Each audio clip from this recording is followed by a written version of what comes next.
तो दर्शक बंधु गाई गुहाल को मिल सहायता जदि आपण मानकर घरे गाई अच्छी ताले यही वीडियोटी लास्ट पर्यंत देखु।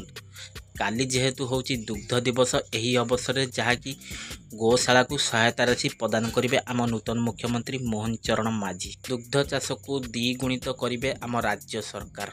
एथिपाई जहाँकि आसंता काली दुग्ध दिवस अवसर में जहाँकि आम नूतन मुख्यमंत्री मोहन चरण माझी गोशाला सहायता पाई जहाँकि मुख्यमंत्री सहायता राशि प्रदान करेंगे। तो दर्शक बंधु जो मानक घरे गाई अच्छी तो से जहाँकि गोपालन सहायता पाई जहाँकि गुहाल पाई केते टंका सहायता राशि मिल तो यही वीडियो रे आपण मानक मु संपूर्ण डिटेल्स इनफॉरमेशन जणाइदेवी।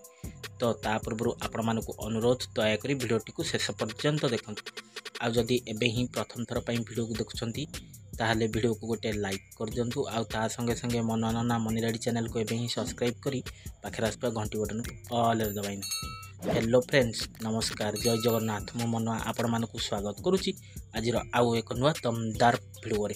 तो दर्शक बंधु आउ डेरी करे चलतु वीडियो को आरंभ करना सो ले स्टार्ट।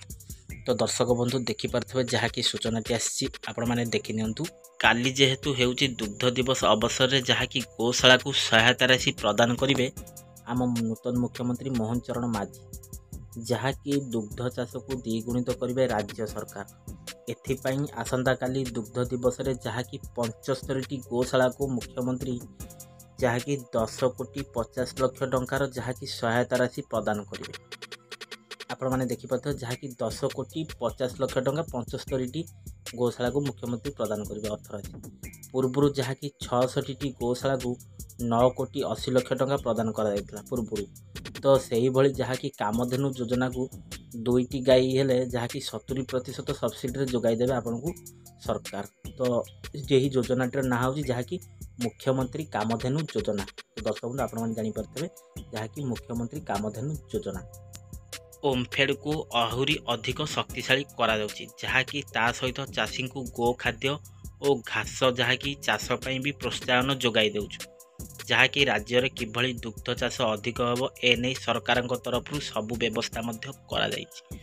तो दर्शक बंधु काली जेहेतु होची दुग्ध दिवस तो यही अवसर में जहाँकि दुग्ध दिवस अवसर में सरकार जहाँकि आम नूतन मुख्यमंत्री मोहन चरण माझी गोशाला को सहायता राशि प्रदान करुँच।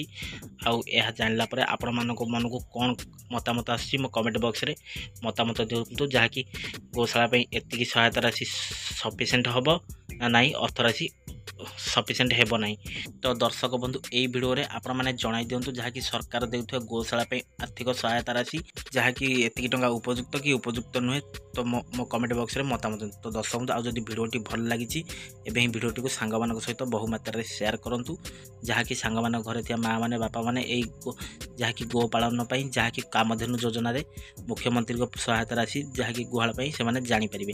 आ जदि वीडियोटी भल लागिछि एबे ही वीडियो गोटे लाइक कर दियंतु। आ ता संगे संगे मनोनना मनीराडी चैनल को एबे ही सब्सक्राइब करी पाखे आसपा घंटी बटन को ऑल दबाइन। तो दर्शक बंधु आज तो समय हो जाए वीडियोटा को एट रखी पुणी देखा नेक्स्ट एक एपिसोड रे पुणी एक नुआ दमदार वीडियो को नहीं से मत विदाई दिंतु।